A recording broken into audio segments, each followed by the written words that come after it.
Bonjour et encore bienvenue sur ma chaîne. Je suis Dolly Lambamou Palace. Notre thème d'aujourd'hui, c'est sur les fiançailles. Nous sommes toujours dans notre grand thème sur la famille. Et c'est quoi les fiançailles? Les fiançailles, c'est l'engagement que prend un homme et une femme pour le mariage. C'est un temps où on s'observe pour voir si cette personne est compatible à moi, compatible à mon caractère, à mon comportement, à ce que je suis. C'est dans les fiançailles qu'on recherche l'âme sœur. L'autre fois, j'ai dit que le but du mariage, le premier but, selon Genèse 2, 18, Dieu dit que il n'est pas bon que l'homme soit seul, je lui ferai une aide semblable. Donc, le premier but du mariage, c'est d'éviter la solitude. Dieu voulait que l'homme soit accompagné durant toute sa vie. Mais comme il y a une diversité d'individus, il y a une diversité de caractères, il faudrait vraiment travailler sur comment détecter l'âme sœur. Que faut-il faire pour trouver l'âme sœur? On ne peut pas s'engager aux fiançailles avec n'importe qui. Une personne avec qui tu penses que tel comportement, après avoir observé de loin, je pense que avec tel comportement, je peux m'engager aux fiançailles pour vraiment m'assurer que ce que j'ai vu dehors, de loin, est vraiment ce qui est réel dans la personne. Il n'y a pas de personne parfaite sur cette terre. Mais dans les fiançailles, on cherche au moins à trouver quelqu'un qui est compatible avec vous. Une personne avec qui vous pouvez vous engrainer, si je peux le dire comme ça. Donc, il faut qu'il y ait une complémentarité. Dans les fiançailles, on ne peut pas avoir l'adversité. Lorsqu'il y a l'adversité dans le fiançailles, ça c'est déjà un mauvais départ.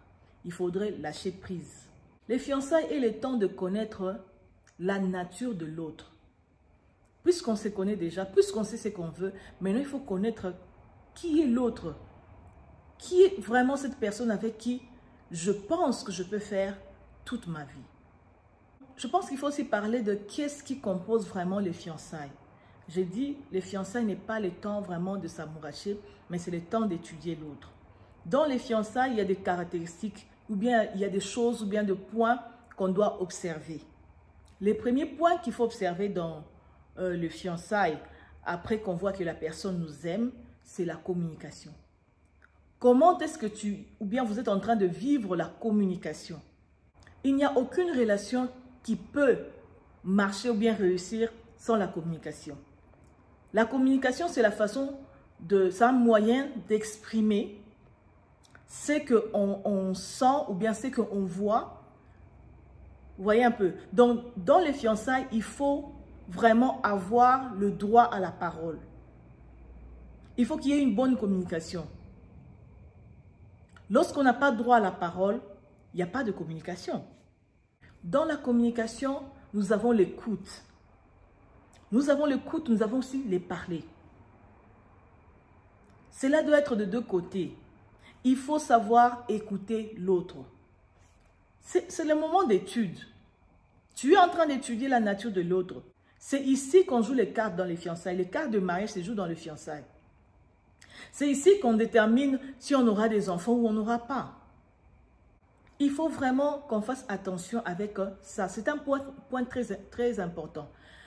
Dans le fiançailles, même dans les mariages, lorsqu'il n'y a pas de communication, c'est foutu.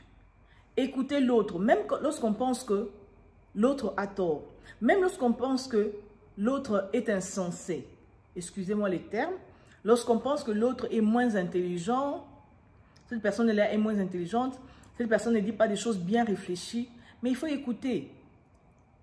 Sûrement que la personne exprime son fond intérieur. Et si tu n'écoutes pas, si tu ne fais pas attention à ce que la personne te dit, tu ne sauras jamais ce que la personne est réellement. Et tu risques d'aller découvrir ça dans le mariage. Ça, c'est très dangereux. Une bonne communication amène toujours une bonne compréhension. La compréhension, elle est très importante. Savoir comment l'autre voit les choses.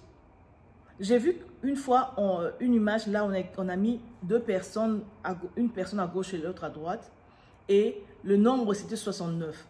Donc, En envers, l'autre, celui qui était à gauche voyait le 6 et l'autre voyait le 9. Et quand vous tournez, ça faisait l'inverse. Donc, par là, je vais dire quoi? La compréhension, l'écoute, la compréhension, c'est important. Parce que là où moi je suis, je vois sûrement les choses d'une autre façon. Là où toi tu es, tu vois sûrement les choses d'une autre façon. La raison pour laquelle tu vois la chose autrement que moi, c'est peut-être lié à la position à laquelle tu te trouves. C'est peut-être lié à une autre raison. Donc, si on ne communique pas, si je ne dis pas pourquoi est-ce que toi tu vois 9 à la place de 6, tu ne pourras pas me dire. Si je ne te laisse pas le temps d'exprimer, je ne pourrai pas comprendre qu'est-ce qui se passe pour que toi tu vois 9 pendant que moi je vois 6. Qu'est-ce qui se passe pour que moi je vois 9 pendant que toi tu vois 6. Vous voyez pourquoi s'expliquer, c'est important. Toujours donner à l'autre l'occasion ou bien le temps de s'expliquer. Parce que quelqu'un peut avoir agi pour une raison quelconque, mais il a sûrement agi avec une raison. Une bonne ou mauvaise, mais c'est une raison. Si tu lui donnes le temps de t'expliquer, peut-être c'est là que tu vas comprendre. Ah, c'est parce que cette personne avait une épine au pied, c'est pour ça qu'il marchait comme ça, c'est pour ça qu'il boitait. Mais si tu ne donnes pas le temps d'écouter, de comprendre l'autre, c'est foutu. L'autre va se sentir frustré. Il va se dire que je n'ai pas droit à la parole. C'est toujours toi qu'on écoute. Tu vois un peu? Il est important, la communication est très importante. Je pense que même que la communication, c'est la base, comme je dis, c'est la base de toute relation.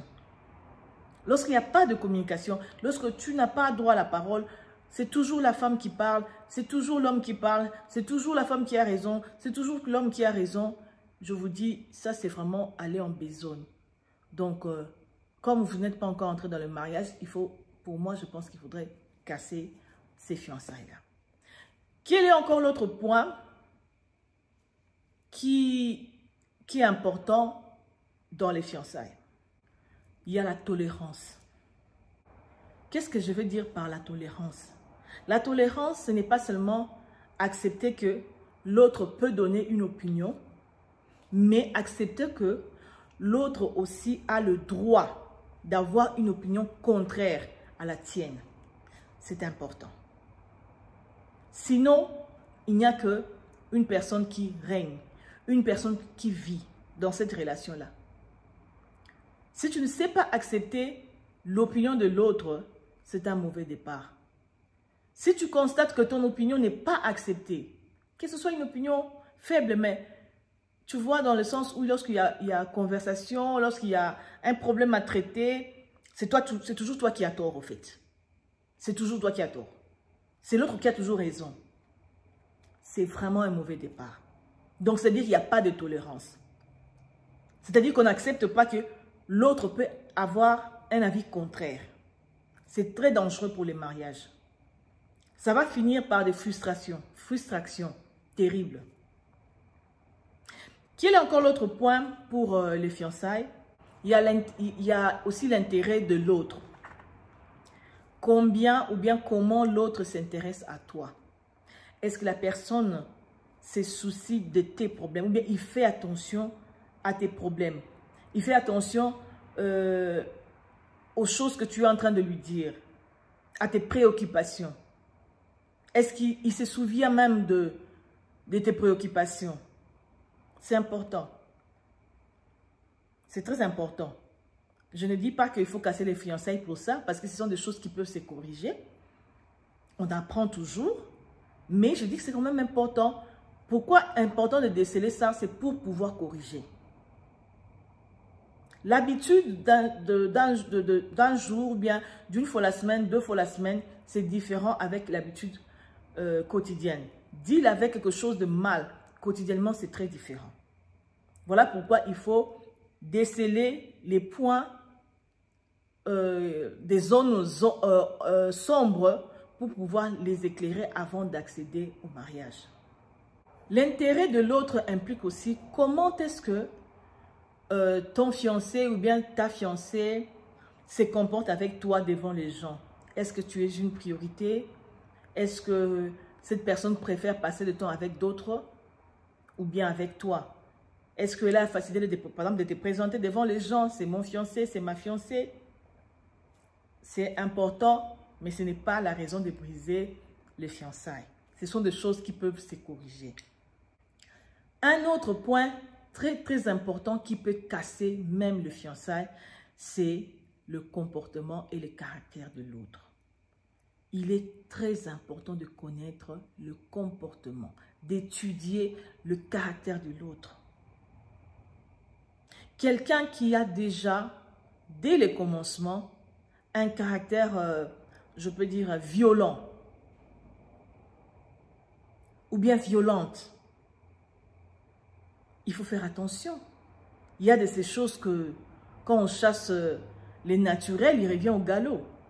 Il faut faire attention. À moins que ce sont des choses que tu aimes. Tu aimes une fille violente, tu te trouves avec une fille violente, it's fine. C'est bien. Tu continues à t'engager.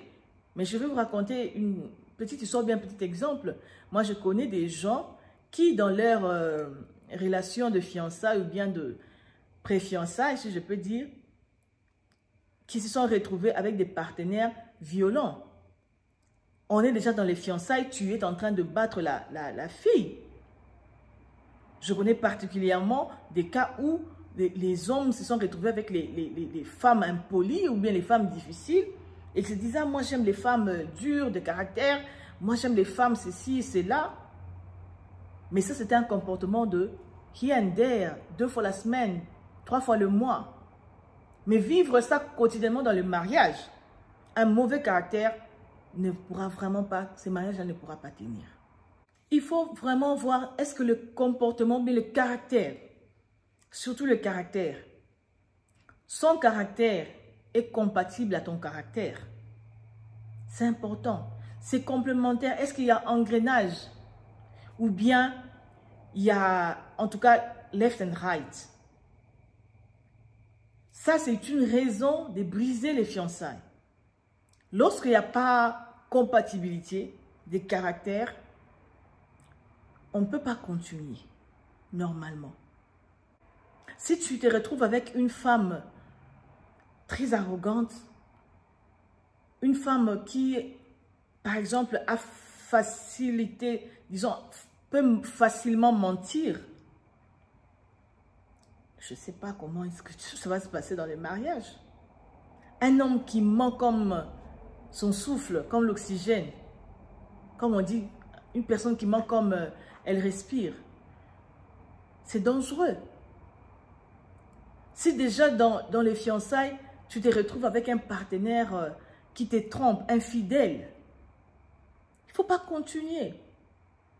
Parce qu'un comportement ou bien quelque chose qui est de caractère, here and there, qui se manifeste un peu here and there, dans les mariages, a toujours tendance à s'accroître ou bien on a l'impression que la chose a accru ou bien le comportement devient encore plus fort. Mais en réalité, c'est juste parce que dehors, avant le mariage, on ne se voyait pas chaque jour, c'était pas 24 heures sur 24. Mais là, maintenant, si c'est quelqu'un qui avait facilité de t'insulter, les insultes seront de 24 heures sur 7 ou bien de chaque jour, si je peux dire. Est-ce que tu es prêt à supporter cela? Voilà pourquoi je dis le caractère peut vraiment briser les mariages, pardon, les fiançailles. Un autre point, c'est connaître la raison de l'approche des fiançailles. Pourquoi est-ce que l'autre t'a approché pour te demander en mariage? Pour demander faire les fiançailles avec toi. Aujourd'hui, nous voyons qu'il y a beaucoup de raisons. Est-ce que c'est l'amour qui anime la personne à être avec toi? Est-ce que c'est parce que tu es la fille d'eux? Parce que tu es le fils d'eux? Parce que tu es un homme déjà assis, socialement, tu es stable? Est-ce que c'est parce que tu penses que tu as déjà coiffé la Sainte Catherine, alors il faut que tu t'accroches? Quelle est la raison de ces fiançailles? est-ce que c'est basé sur l'amour? Est-ce que ce sont des fiançailles qui se sont faites parce que les familles vous poussent? Juste pour faire une union entre les deux familles. Est-ce que c'est parce que, comme j'ai dit, là, tu as coiffé la Sainte Catherine, tu n'as pas d'amour, mais tu vas quand même. Tu te dis, ah, ok, comme lui m'aime, je vais apprendre à l'aimer. Il faut faire attention afin de ne pas être victime. Ok. Un autre point, c'est le background de la personne. En parlant de background, je vois la famille, d'où la personne vient, ou bien la famille d'appartenance. Pourquoi c'est important? Parce qu'il faut connaître l'esprit de la famille. Comment est-ce que la famille, cette famille-là, perçoit le mariage? Est-ce que c'est une famille qui, par exemple, pour eux, pour elle, l'adultère, c'est quelque chose de normal? Est-ce que c'est une famille qui, pour elle, insulter l'homme, c'est normal? Battre la femme, c'est normal? Parce que si c'est le cas, et que tu te retrouves avec le partenaire qui a déjà de tels comportements, c'est-à-dire que lorsque vous allez vous marier, tu n'auras jamais le support ou bien tu ne seras jamais compris dans ta belle famille. Lorsque tu vas réclamer que votre fille a tel comportement, une fille pour elle, l'adultère, c'est rien, pour elle, le divorce, c'est rien, vous voyez un peu. Donc, c'est sûrement peut-être dû à son background, il a vu que c'était comme ça. Chez nous, on divorce, chez nous, les femmes trichent, chez nous, les hommes trichent, chez nous, les hommes battent les femmes. Donc, c'est normal. Moi, je connais des gens, spécialement des hommes qui disent aux femmes, qui battent les femmes et qui disent « Toi, tu ne m'as pas souffert assez, ma mère a beaucoup souffert dans le mariage. » Vous voyez pourquoi le background est important? Parce que dans sa conception, parce que ma mère a souffert, ma mère a supporté, toi aussi, tu es capable de supporter. Dans ces backgrounds, j'aimerais souligner quelque chose. Quand on est dans les fiançailles, quand on approche la fille ou bien le garçon, il faut toujours qu'on sache qu'on n'est pas en train d'épouser son père ni encore sa mère. Il ne faudrait pas accepter que ton fiancé te dise que je cherche une femme qui est comme ma mère. Je veux voir en toi ma mère. Je veux que tu prépares comme ma mère. Je veux que tu... ma mère. Je veux que tu... mon père. Non. Tu es une personne à part entière. Les bons exemples, il faut les prendre. Mais il ne faut pas qu'il y ait une confusion. Il ne faut pas qu'il y ait une confusion. Je ne suis pas ta mère, je ne suis pas ton père. Voyez un peu, c'est important. Lorsque vous déjà dehors vous acceptez, on vous dit que non, moi la femme de mes rêves, c'est une femme qui sera comme ma mère, une femme qui va être douce comme ma mère, qui va parler comme ma mère. Et si tu joues le jeu, ça va poser un problème dans les mariages. Et si tu es toujours mal comprise, ce sont de accumulation je peux dire, de frustrations que tu vas accumuler et qui demain deviendront des montagnes ou bien une montagne qui va vous écraser. Comme on dit toujours, on n'épouse pas le fils à maman, la fille à papa. Vous voyez un peu, c'est juste une expression. L'autre point que je trouve encore important, c'est la confiance en Dieu. Il faudrait faire confiance en Dieu, faire confiance à Dieu dans les choix du conjoint. C'est important. Passer le temps dans la prière afin que Dieu puisse révéler le vrai qui est dans ton partenaire et exposer le mal qui est dans ton partenaire. Dieu est capable de le faire. Nous allons lire dans Genèse, c'est l'histoire d'Abraham avec Isaac. Comment est-ce que Abraham a trouvé la femme à son fils? Dans Genèse 24, du verset 7, on peut lire jusqu'à 12, si vous avez le temps. Abraham demande à son serviteur d'aller trouver la femme pour Isaac. Lui fait jurer que tu vas aller trouver une femme dans mon pays. Mais le serviteur, il dit ceci, mais comment est-ce que je peux aller trouver une femme là-bas, une bonne femme? Je dois aller avec Isaac pour qu'Isaac fasse le choix. Il lui a dit ceci, le Dieu qui m'a sorti de mon pays va t'accompagner. Il enverra un ange qui va marcher devant toi pour te guider. Voyez un peu. Ça, c'est Genèse 24, 7. Et lorsqu'on descend dans le verset 12, le serviteur, l'intendant d'Abraham, parce qu'il était perdu, dit, bon, je vais dans un pays que je ne connais pas. Par où est-ce que je vais commencer pour chercher la bonne femme pour Isaac? Mais il a fait confiance en Dieu. Il a dit, le Dieu de mon Seigneur Abraham, il va me guider. Et il a demandé à Dieu, il a donné des signes. Il a demandé à Dieu, regarde, moi je veux voir 1, 2, 3, 4 dans la femme qui est destinée à Isaac. Genèse 24, 12. Il a dit, j'aimerais voir tel signe, que cette femme-là fasse ceci, que cette fille-là fasse cela. Et cela est arrivé tel qu'il l'avait demandé. Donc, il a été guidé par Dieu pour pouvoir trouver Rebecca. Nous aussi, c'est la même chose. Lorsque tu as une fiancée ou bien lorsque tu cherches encore dans les pré-fiançailles, Dieu, il est capable de nous aider. Je ne suis pas en train de parler des prophéties qu'on entend here and there qui font rater les gens, les mariages, qui font entrer les gens dans des mauvais mariages. Je ne suis pas en train de parler de prophéties où les hommes ou bien les frères, les chrétiens qui ne sont pas assez courageux de pouvoir, disons, faire des avances à une fille et ils se cachent derrière Dieu. Je ne suis pas en train de parler des filles qui ont coiffé la Sainte Catherine et qui vont se faire des prophéties parce qu'il a vu un frère qui est déjà stable dans la vie.